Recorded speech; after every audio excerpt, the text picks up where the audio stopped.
Alright, so this is my first video to ever do in my vehicle, and so the reason I want to do this video is because I am doing UFC Vegas 11 quick picks. I know it's not pay-per-view, but I still wanted to go over it because of all the exciting fights that were happening. So yeah, this definitely has the potential to be one of the best fight cards of the year.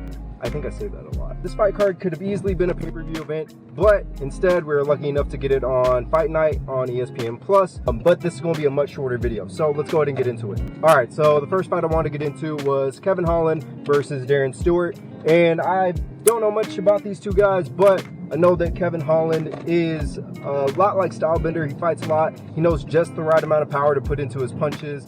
He is pretty precise, not as precise as Stylebender, but definitely still trying to make a name for himself. Darren Stewart, on the other hand, great hands, great takedowns, definitely not afraid to move forward, always putting on that pressure. So this fight's going to be at middleweight, and both of these guys are going to try to make an impact. So I'm going to have to go with Kevin Holland to win this one. He just seems like he's a little bit more on top of his game, a lot more comfortable.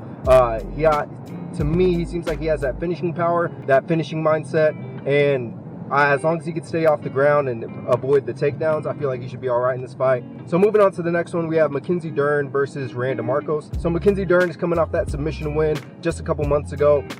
She looked great standing up as well. Her only loss is to Amanda Ribas, and aside from that decision loss, she's been on a hot streak. On the other hand, Marcos is a submission hunter as well, and she's also about a 50-50 fighter. Not saying that she's not talented, you know, the talent's definitely there, but she is struggling to be consistent. Overall, both these ladies are submission hunters. I just feel like Mackenzie Dern has that hot streak, she has that confidence, so I don't expect her to struggle much in getting settled and figuring out her game plan and get it to work effectively, so I'm gonna have to give the win to Mackenzie Dern. Alright, so next up we got Johnny Walker versus Ryan Spann. Johnny Walker was this guy who had a lot of hype around him, and that was up until he fought Corey Anderson. Before that, everybody was thinking Johnny Walker was going to come in and dethrone John Jones from the division, from the light heavyweight division. That wasn't the case, and it's one of the bad habits that the UFC has, to be honest with you. They give these guys a lot of pressure, a lot of hype to live up to. I feel like that causes them to get distracted, and then they fall off, and you know, they end up becoming a victim of their own success.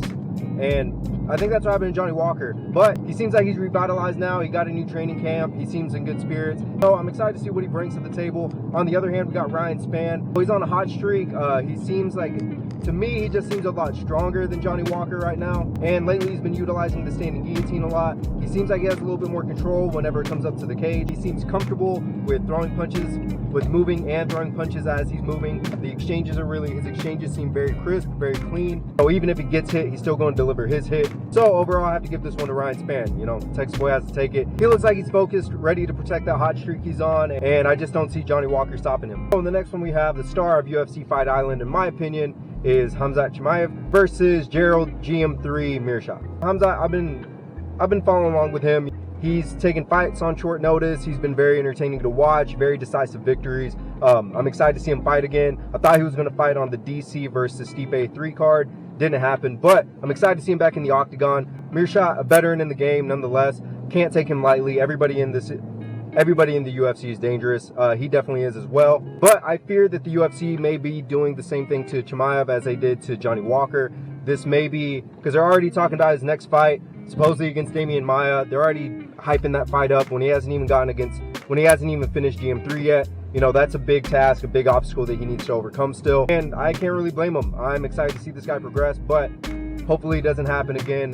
Like I said, the UFC has that bad habit. And it seems like GM3 has been struggling to find a rhythm. You know, he's hit or miss lately. As far as GM3, I mean, you know, he's the veteran, he's experienced, he knows what's going on, he knows how it works. I know he's definitely going to be looking to derail this hype train. He's been pretty open about his game plan, you know, take his opponent down, ground and pound him until the TKO happens. But this should come as no surprise. I'm going to have to give this one to Chimaev. He just seems like he has a better grasp of what's going on.